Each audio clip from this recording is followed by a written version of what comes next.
Marcelo Figueiredo Rodini Luiz, psicólogo que ao invés de ir para o consultório, resolveu ir para as ruas e nas ruas trabalhar com a arte como ferramenta de transformação. Na verdade, o Marcelo Figueiredo Rodini Luiz é um mamute, né, que acabou se transformando numa referência do malabares em Ribeirão e eu acho que na região também, né, porque a gente tem se encontrado em outros lugares. Obrigado por aceitar o convite e vir aqui no Da Janela contar a tua história. O Mamute, eu vou começar a chamar de Mamute, né? Porque quem que te chama de Marcelo? A família e amigos que me conhecem faz tempo. Assim. Mas o Mamute é unânime, virou o nome mesmo oficial seu. Virou, porque na faculdade o pessoal me chamava, então aí quando eu saí da faculdade perguntava: e aí, como você chama? Eu, Mamute, né? Ainda bem que tem os dois M's ali no começo, né? Tem uma referência. Começa me contando essa história. O apelido veio da faculdade, que é onde também você construiu o início da sua profissão. É isso? Exato. Conta um pouco pra gente como foi isso. Sobre o apelido, a gente jogava bola, né? Eu cheguei já, sempre gostei muito de futebol, já cheguei, primeira coisa, mais democrática na faculdade era futebol.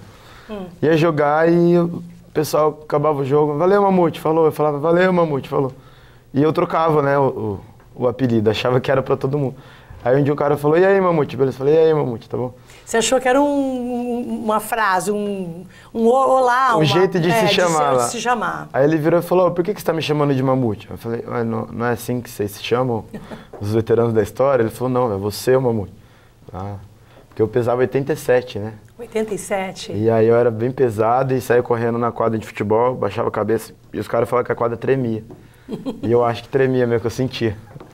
E aí você simpatizou e falou, vou assumir o apelido. E aí toda a energia, tudo que aconteceu na faculdade, eu vejo como fase, porque era Marcelo, né? Aí a gente estudava aqui em Ribeirão, tinha 6 Marcelo na minha sala no colegial. Então ficou muito Rodini, ficou sobrenomes, né? O meu Rodini. E aí eu fui pra faculdade e logo que eu cheguei já ganhei o apelido.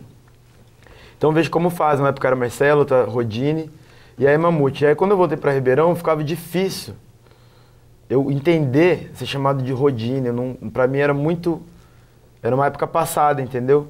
E aí acabou virando o nome artístico, porque então me chamam tanto de Mamute quando ia apresentar, Mamute malabarista e tal, Mamute palhaço, e aí ficou. Mamute, não que tenha uma disparidade muito grande, porque eu acho que a arte está presente em todas as profissões, né?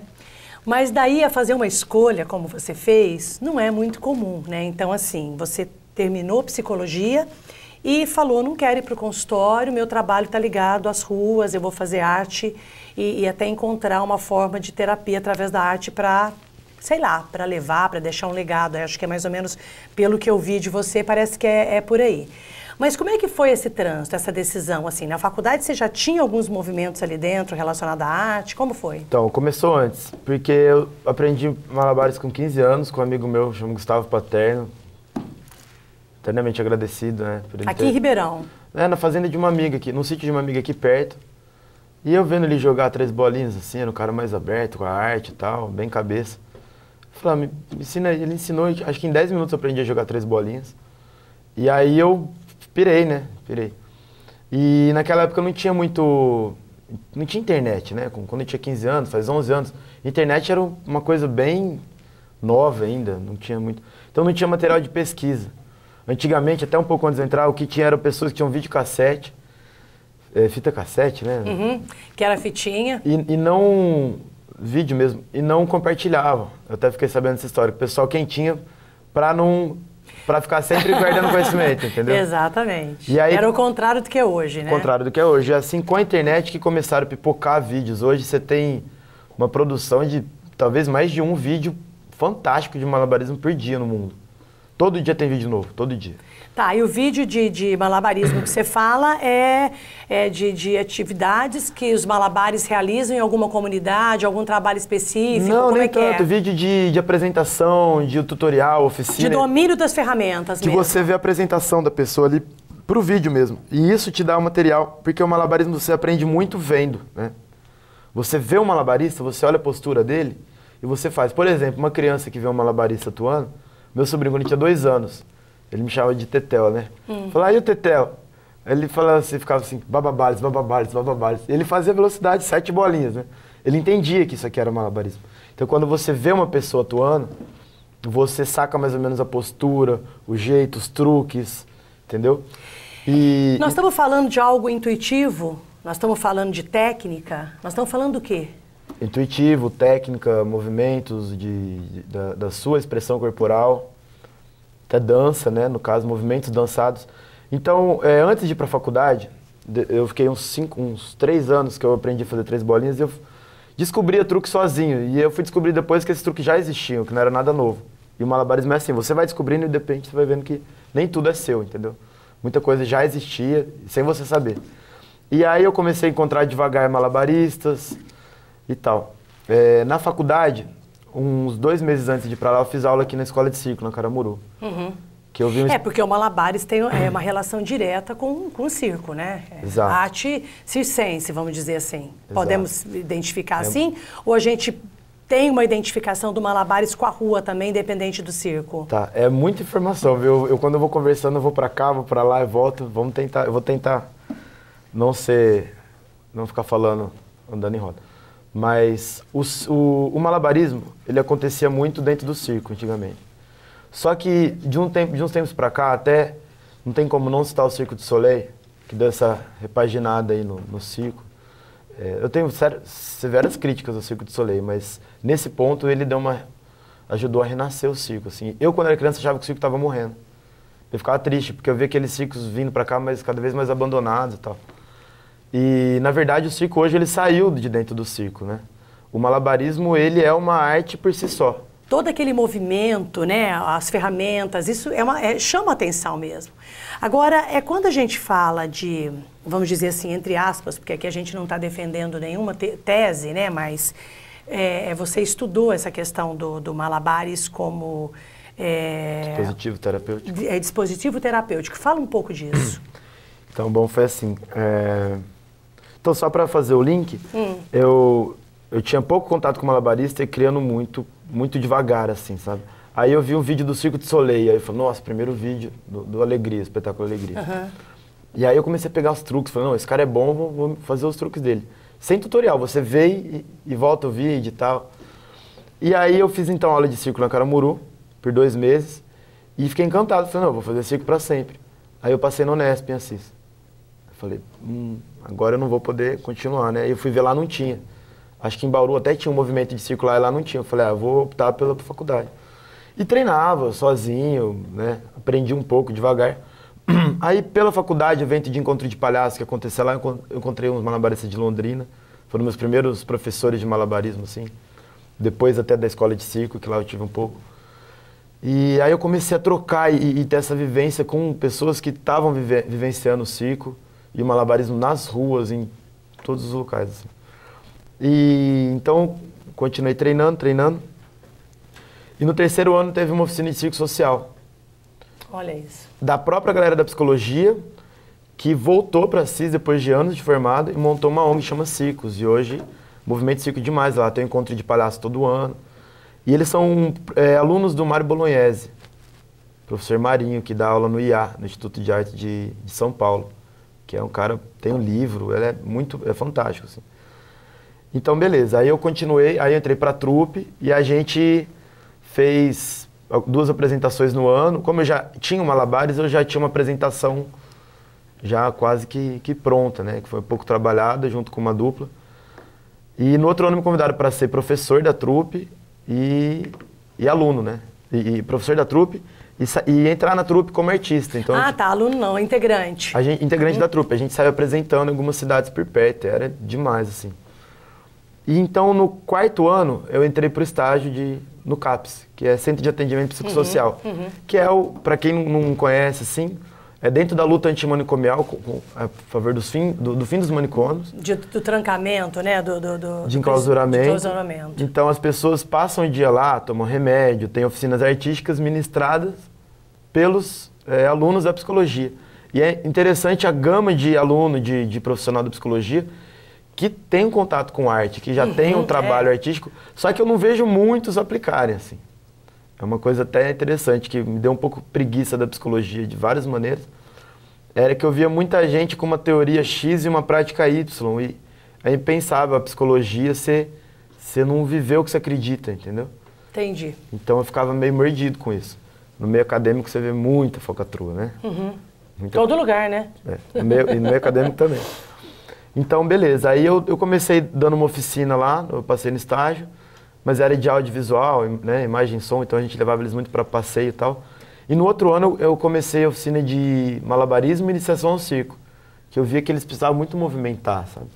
E o circo encantava, e encanta.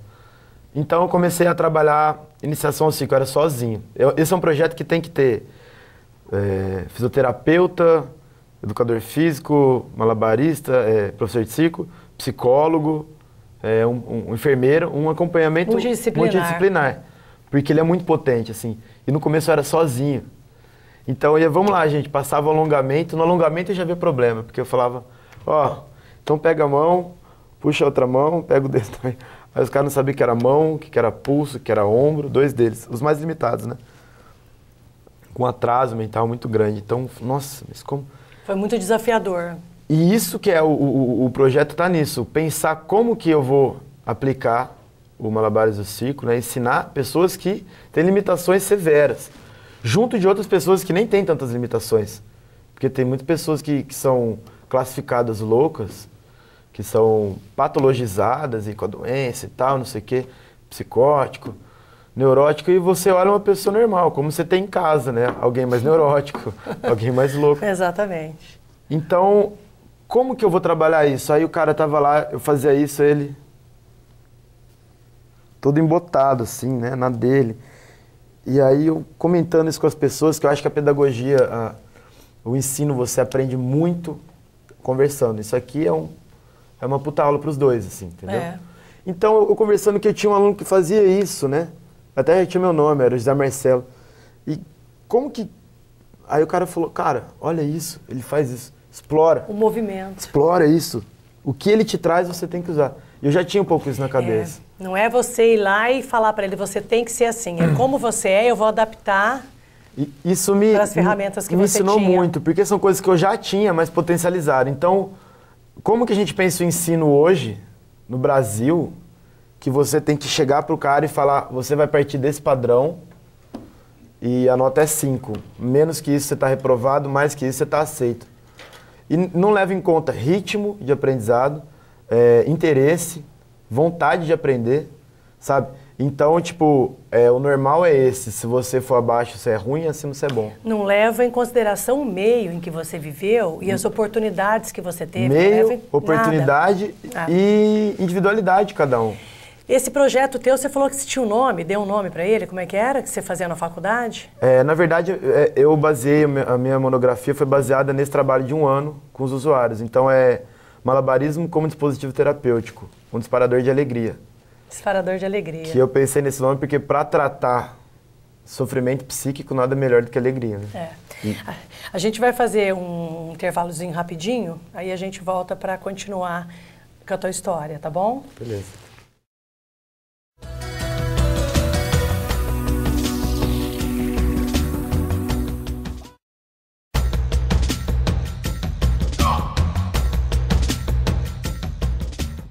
Ô, Mamute, você disse que você tem que olhar ou o paciente ou o estudante, quer dizer, o aprendiz, né? Quando você vai ensinar, o olhar para o aprendiz é o que eu posso avaliar nesse aprendiz e adaptar para o ensino. Não é simplesmente impor um modelo de ensino, um padrão para generalizar. Mas isso é a nossa cultura, né? As leis são assim, são gerais, tudo que se pega tem um determinado formato e se aplica nas comunidades ao geral. Quer dizer, talvez esse seja o grande desafio para as novas gerações começar a modificar em todas as áreas, né? No ensino. É porque é o grande erro, né? No ensino, na política, a gente tem que rever todos esses conceitos. Agora, no caso lá, quando você fez o teu trabalho, em que você diz que a alegria era o grande remédio, né, para você modificar as pessoas, para tratar o sofrimento, para tratar esse sofrimento, você aplicou o malabares e as técnicas de circo, né? Você estava me dizendo que às vezes você precisa inovar e tratar as técnicas de forma diferente para atender. Como é que você fez isso? Como é que você trabalhou essas técnicas que você havia aprendido para esses meninos? Por exemplo, a primeira coisa no circo que você aprende, isso em geral, pode pesquisar, acho que vai ser sempre assim. Na primeira aula você dá uma cambalhota. E o professor vai ver como você dá a cambalhota e te mostrar a maneira certa de fazer. Porque uma simples cambalhota, que parece coisa de criança, você pode se machucar violentamente, se você fizer ela errado. E o circo é isso, né? São coisas que parecem maravilhosas e difíceis e tal, e o cara tá fazendo com uma facilidade, só que é um erro, basta para ele terminar a carreira dele ali. Ou quebrando as pernas, ou coisa pior. Então, eu ia aplicar com esse grupo heterogêneo total, né? Pessoas com limitações severas, outras com limitações muito mais psíquicas do que motoras, né? Muito mais um sofrimento ali do que um problema físico. Então, vamos, né? Primeira aula de circo, vamos dar uma cambalhota. E até eu sei da cambalhota, aí dava a cambalhota dele, eu mostrava como que era para todos. E a hora que chegava nas pessoas com limitações severas, eu senti que eu não poderia pedir para fazer uma cambalhota, porque como não sabia nem pulso, o que é mão, o que é ombro, o que é pescoço, como que eu ia explicar isso? E aí eu falei, nossa, no primeiro dia eu tive o primeiro desafio que quase me desestimulou. Eu falei, e agora? Se eles não sabem nem dar uma cambalhota, se eu não conseguir fazer eles darem uma cambalhota, como que eu vou ensinar circo para eles? E aí que eu tive um insight, então, de uma coisa que já existe, mas nem é ensinada no circo, porque é muito simples, é a cambalhota lateral. Então eu falei, todos vão ter que fazer, para se sentirem estimulados a continuar no curso. Então deita, estica o braço, isso eu conseguia mostrar para eles, até para os mais limitados.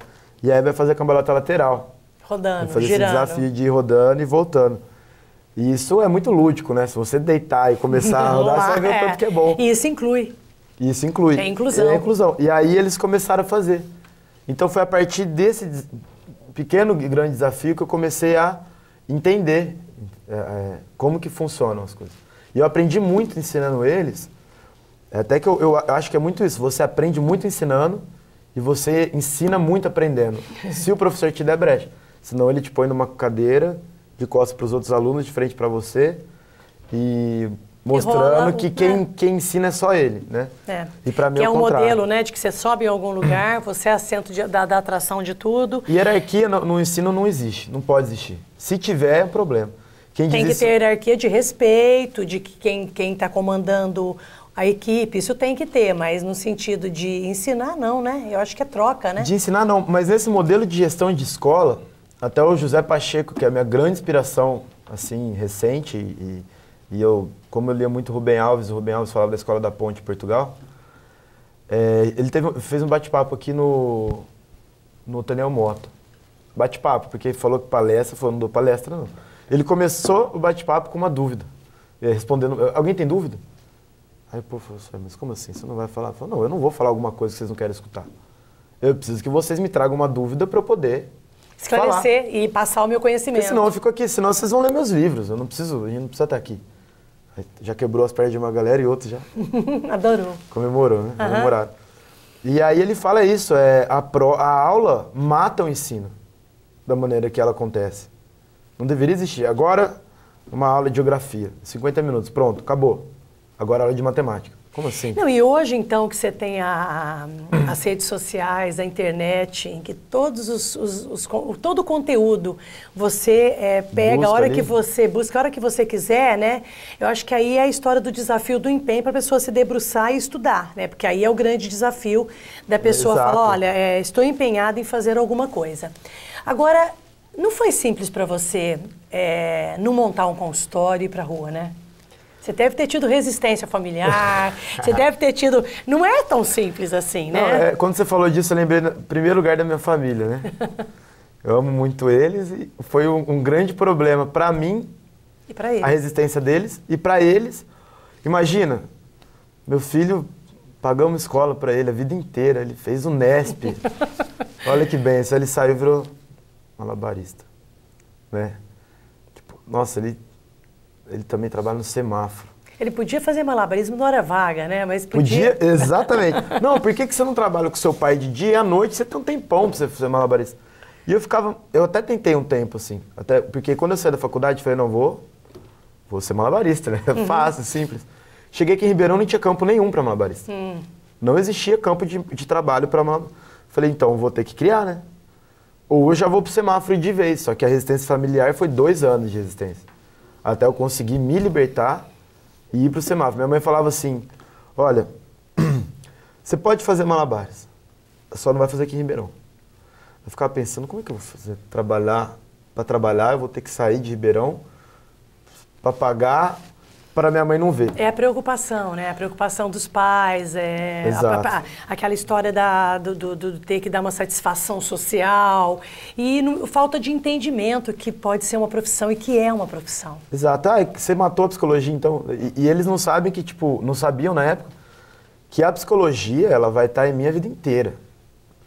Em cada pequeno ato, até como Augusto Boal disse que olhando para a lua você faz política, a gente conversando, a gente está fazendo psicologia. Exatamente. A gente está vivenciando. Agora, você falou das limitações de algumas pessoas que precisam dessa técnica, né, como ferramenta terapêutica, mas, por exemplo, eu sou uma pessoa limitadíssima com relação à habilidade, né?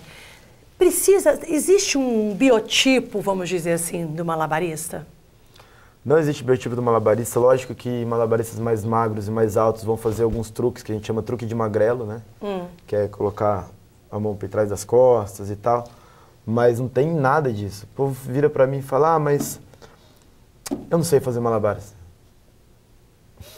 O que precisa para saber? Assim, aí eu penso assim, gente, mas ninguém sabe fazer malabares. Você acha que o cara que joga 7 bolinhas nasceu jogando 3? Tá. Mas o que precisa fazer? Se empenhar? É treinamento? Precisa ver, você precisa sofrer um estímulo de ver um malabarista atuando, né? E talvez se espelhar nisso. Você precisa que alguém te mostre como joga. Uma, possibilidade para jogar uma bola. 2, cruzar elas e jogar 3. E vai te ensinar que você vai ter que fazer o X. Sempre jogando uma e antes dela cair vai jogar outra. São coisas que, tipo, parece simples, mas eu demoro 1h30 passando um monte de conhecimento e fazendo exercícios com a pessoa até chegar nas 3 bolinhas. Você dá oficinas, né, em todos os lugares, né? Então, assim, vamos falar que nós falamos da profissão, mas as pessoas falam, peraí, trabalha onde, né? Porque é aquele outro conceito de que a carteira assinada e uma série de coisas de trabalho. E mas, a gente assim, falou só de semáforo até agora, mais ou menos. Então, assim, você é convidado para eventos culturais, onde você faz apresentações. Eu sou convidado para eventos culturais, mas, na verdade, como eu estou sempre na gestão ali, os próprios... Os eventos culturais não te pagam? Não, movimento cultural não tem como pagar, porque ninguém ali trabalha recebendo. Então, um dos grandes foi o Movimento Pro Arena. Começou na faculdade, me chamava para apresentar de graça, lógico que eu ia, porque eu já ganhava um dia da minha família para estudar numa faculdade estadual, entendeu? Certo. Então, nos Movimento Pro Arena, eu propunha minha apresentação e minha oficina. E era demais, encontro de malabares, era demais. Então, a gente trabalhava de graça, os artistas apresentavam de graça, as pessoas entravam de graça. Mas aí tinha um bem em comum, né? Que é o que a gente vai falar agora do movimento que rola. Mas assim, onde é que você ganha grana? Eu dou aula no Colégio Miró, eu dou aula na Parlenda, que é como se fosse uma escola extracurricular para criança, né, que tem várias atividades artísticas. Eu dou aula, tem um trabalho secreto aí que eu não posso falar, que é um estudo aí que está rolando. Mas você vê como se fosse uma pesquisa, um trabalho de pesquisa? É um campo novo de atuação do malabarista, mas eu preciso Vocês estão trabalhando ainda? Trabalhar um pouco mais para poder soltar, até porque... Bom, não é algo decidido, né? Eu dou aula também em escola pública, né? Pego bastante aula substitutiva. Dei muito tempo aula em ONG. Mas aí, por exemplo, a escola pública, como é que você trabalha o malabares lá dentro? Aí é a aula normal sua, não é? Pelo projeto Sala Teatro, que eu dei bastante aula no Rubens Machado. Eu substituía, em vezes, o Grupo Sbaldoni a Viajar. Entendi. Que é a minha grande inspiração, é o Grupo Sbaldoni aqui em Ribeirão, de palhaço. E aí eles me chamavam para dar aula de malabarismo no lugar deles, que era aula de teatro e circo, né? Tá, você é o palhaço Mamute, tá me dizendo, né? Você tem a figura do palhaço na tua história e que é o Mamute, o palhaço. O nome é Mamute. Na verdade, sempre foi Mamute malabarista, né? Mas até muito pela inspiração do Sbaldoni, tá fazendo aula, curso livre de palhaço com o Lucas no Teatro Santa Rosa, ter feito bastante oficina com o Neto, o Palhaço Bisgoio. E ter minha pesquisa, né, de internet, de ir para muitos encontros, convenções de malabarismo e circo, festival. Eu sempre apliquei o palhaço no malabarismo. Mas muitas vezes eu ia com o mote, era eu, número de técnica, fazendo malabarismo. E aí eu colocava, fazia com música e movimentos dançados, eu fazia uma performance, vamos dizer assim. Claro. Hoje, eu posso dizer que eu estou trabalhando com palhaço, eu estou com uma dupla aí de trabalho. Na verdade, eu tenho alguns parceiros de trabalho, como o Cris, a Tati, que a gente trabalha junto, assim. Mas hoje eu tô com o Chico Cury, né, que é o Palhaço que Cola, e a gente tá montando números até chegar em espetáculo, assim, e tá muito legal, porque ele trabalhou 2 anos com palhaço no Expresso Riso, né, em hospital e tal. Vamos tocar um pouquinho nessa história dos movimentos espontâneos e dessa rede, né, de artistas que se criou através aí Panelaço, começou com o Pro Arena, aí Panelaço, a gente tem o Pontão de Cultura, tem os coletivos como o Coletivo Fuligem, então quer dizer, tem uma rede, né, e onde os artistas trocam. Na verdade, Mamute, essa rede, ela é um link entre ações e atitudes que já existiam, né? E que agora existe uma moeda de troca entre os artistas, né? Isso é muito bom, né? O que acontece, na verdade, na minha visão, Ribeirão Preto, até quando eu voltava da faculdade para vir para cá, eu sentia assim que eram pessoas... O que eu sentia de Ribeirão? Eram pessoas alternativas, se diziam alternativas, tinham cabelo alternativo, usava roupa alternativa, escutava música alternativa e não era alternativo. Então eu via muito um lance de estética, né? Tal. E eu falava, nossa, mas eu sou de fora, porque eu tava fora, né? E eu volto e as pessoas me olham assim, de lado, assim. E eu comecei a ver que tinha coisas interessantes para fazer na cidade, mas não tinha união entre os artistas e entre as pessoas. O mote, para mim, o que foi o grande disparador disso foi o movimento Pro Arena. Porque as pessoas iam no teatro de arena, um dos melhores lugares para ter encontro, para você ver uma apresentação artística, para você degustar um show, para você ficar dentro do bosque, vendo o céu aberto. E aí, até o Ulisses, né, o Ulissinho do Projeto Foá, ficava, puta, Mamute, isso aqui tá abandonado, cara. Não, a gente tem que fazer um movimento e tal, e tem que revitalizar isso aqui. Espontâneo, né? Vontade de uma pessoa que troca com a outra e se criou um movimento. Ele puxou isso e aí, de repente, artistas, produtores locais, coletivos, arquitetos, militantes, a gente se uniu, assim, em torno de umas 10, 20 pessoas que começaram a gerir esse movimento.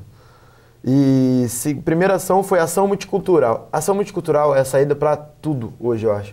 Para protesto, para movimentação política e para disparador de arte e salvação do que rola na cidade para mim, que é uma cidade com cabeça provinciana. Pois é. Ribeirão Preto é isso. E aí teve o movimento Panelaço, que começou com o protesto contra o aumento abusivo de 40% dos vereadores, que todo dia sai uma cagada deles, projetos inconstitucionais, né? Tipo, a maioria dos projetos que tem de vereadores, não sei se você sabe disso, da Câmara, Ribeirão a maioria tem a é para dar nome a coisas, nome a praça, nome e que não tem importância nenhuma para a sociedade. Infelizmente eu sei disso. O resto é inconstitucional. Eu sei. E os que sobram são poucos e bons, mas são muito poucos, que você nem vê praticamente. E esse movimento trouxe uma reflexão que às vezes, na maioria das vezes, necessária para que a sociedade comece a se importar e participar, porque também tem um detalhe, né? Poucas pessoas participam, né? Talvez esse seja o erro, porque a Câmara de Vereadores, ela nada mais é do que o reflexo do que é a sociedade, né? Eles foram colocados lá pelas pessoas. Então é a modificação social que vai modificar o que permeia dentro dos poderes, vamos dizer assim, não só legislativo, executivo e até mesmo o judiciário, que pode parecer que tem essa história aí do concurso, mas tem as reflexões políticas no meio, né? Exato. Ô Mamute, o nosso tempo está acabando, eu queria que o Beto mostrasse aqui a tua mala, né? Porque aqui você vai ter que... O programa, nós vamos, durante o programa, a gente vai apresentar você fazendo algumas atividades aqui do Malabares, né? Você carrega essa mala aqui, né? Como é que chama isso daqui? Isso aqui são as argolas, ou aros. Essa aqui é a clave, aqui na luz, né? Clave, ele tá pegando ali, ó. As bolinhas, ele tá atrás de você. As bolinhas Você pediu para eu pegar as bolinhas coloridas. As bolinhas com gel dentro. A gente vai se despedindo da janela, mostrando as ferramentas que você vai tentar passar um pouco pra gente aqui em alguns movimentos, tá bom? Obrigado pela entrevista. Obrigado.